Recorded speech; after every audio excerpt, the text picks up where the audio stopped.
Hi friends, Mrs. Angel here. So today we are going to be making a complementary color monster.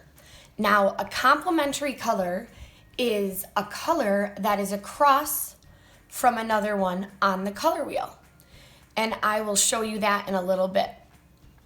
But the first thing we want to do is we want to get our monster drawn. So you're going to need either a cup or a roll of tape because you want to trace a circle for the eyeballs. So the first thing I'm going to do is I'm going to get my paper, and you're going to use a pencil at first. Again, I'm going to use a marker because it's easier for you to see. But I'm going to make a really big eye, and I'm going to put it over here on my page.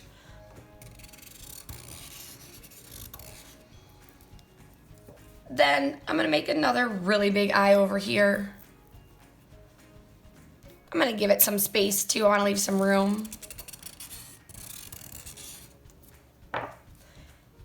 Next, I'm going to make the head of the monster. So it's going to kind of go like this.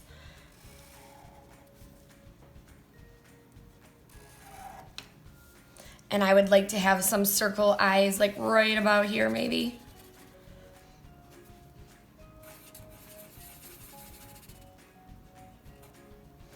Then I'm going to give it some cute little spiky hair. You can do zigzags, waves, whatever you want.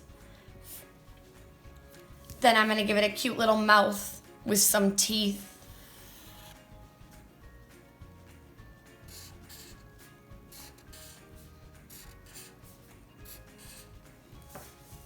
Now for the very fun part. So you can do a couple different things. Those of you who are at home, you can use crayons, you can use markers. We're gonna use watercolor, which is the watercolor that we usually have in school. And we're gonna be using some salt and some saran wrap on it to give it a really cool effect. So the first thing we are gonna wanna do is after you have your setup, which I have right here, I have my brush, I have my water, and I have my salt. And I have a little piece of saran wrap, which is the plastic wrap that you probably have in your drawer. It's kind of like sticky and it will fold together, so you don't want it to stick to each other. So I just got a little piece of it, and I'm just gonna set that to the side. What you might wanna do if you're at home is you may want to either trace this with marker, a black marker, or a black crayon. And the reason we use the crayon is because if we use anything that has water in it, the crayon has wax, and the crayon will keep the water and the color in a certain area. So I'm just going to quick trace over this one more time. All right, friends, so today when we go to decide what two colors we want to use for our monster, we need to pick complementary colors. And I kind of made my own color wheel here, but complementary colors mean they like shake hands or they complement the color directly across from them on the color wheel. So for example, yellow would shake hands with purple, so they're complements. Red would shake hands with green, so they're complements. And blue would shake hands with orange, so they're complements. So when you go to do your monster today, you need to make sure you pick two colors. And they need to be complements of each other. So for example, this one I might choose to do purple for the head and yellow for the background because those are complementary colors. Now we'll get to the painting part. So again, if you're at home and you have crayons and markers, you're gonna use whatever you have. If you're with me in class, we're gonna probably be using watercolor or some sort of paint. But again, I'm gonna do, my background's gonna be yellow because again, yellow and purple are the complements that I'm choosing. So I am going to paint my background. And again, I'm just gonna go get a little water, swirl it in the paint. And then I'm going to fill that background. I'm going to stay out of the eyeballs because I want my eyeballs white.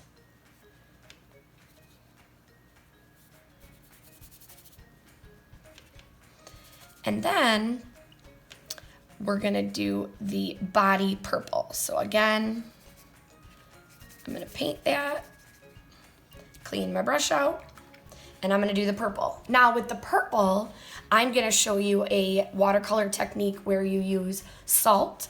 And in order to do this, you have to make sure that your paint is still wet. So what I do is I get my paint ready, and I'm gonna paint a little bit of my guy purple.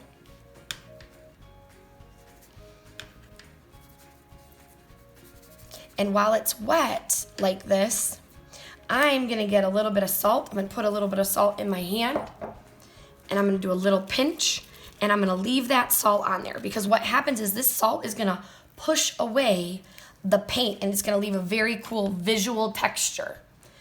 So I'm gonna speed this up and do the rest, but again, you don't wanna paint over where you've put salt. So I'm gonna just continue where I left off, get some water and some paint, and then while it's wet, I do a little bit of pinch of salt, and I'm gonna leave this salt on there to dry.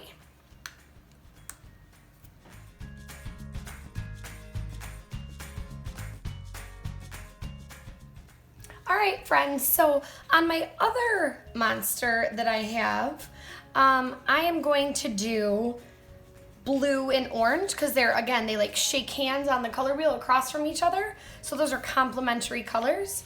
So I am going to use a different technique this time around. I am going to use some with watercolor and then some with marker, because I'm going to show you how, if you have washable markers at home or Crayola markers that aren't permanent, how you can make this into paint. So the first thing you would do is you would color in your monster. So again, I would color in my monster. I'd take my time. I'm gonna outline so I don't end up in that area. And again, I'm just gonna color in my monster.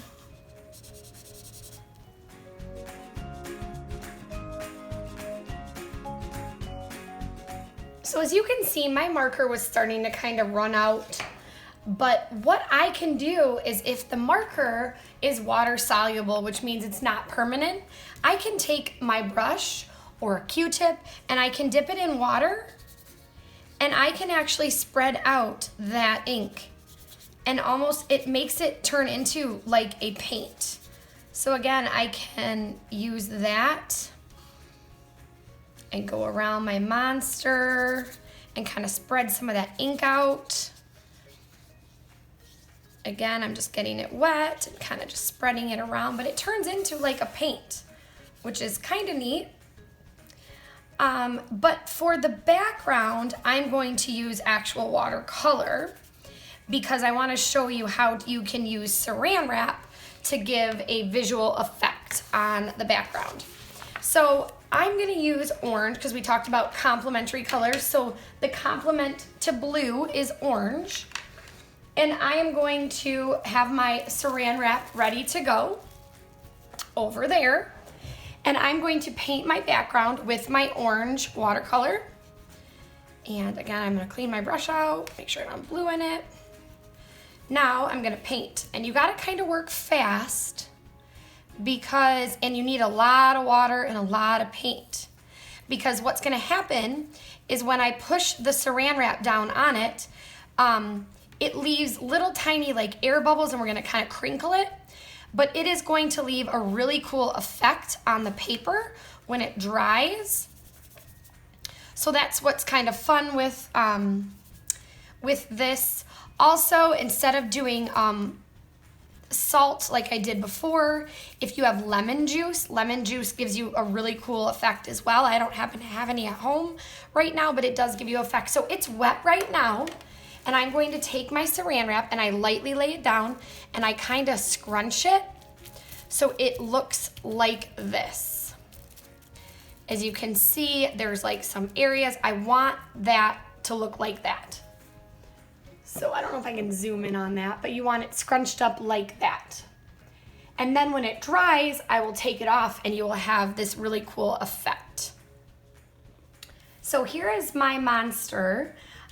When I use the salt, and after I was done, when it's dry, I go and I just rub the salt right off. I just wipe it off, And it leaves these effects that look kind of like little dots. It looks really cool.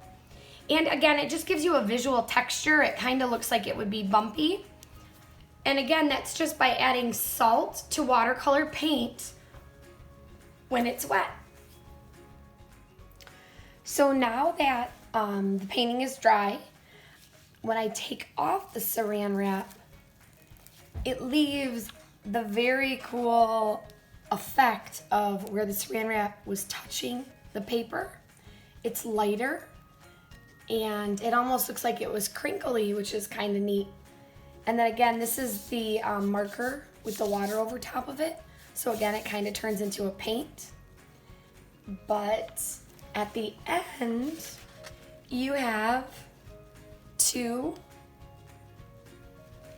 different kinds of textures. So you have the salt texture, and then you have the saran wrap. And there are my complementary monsters.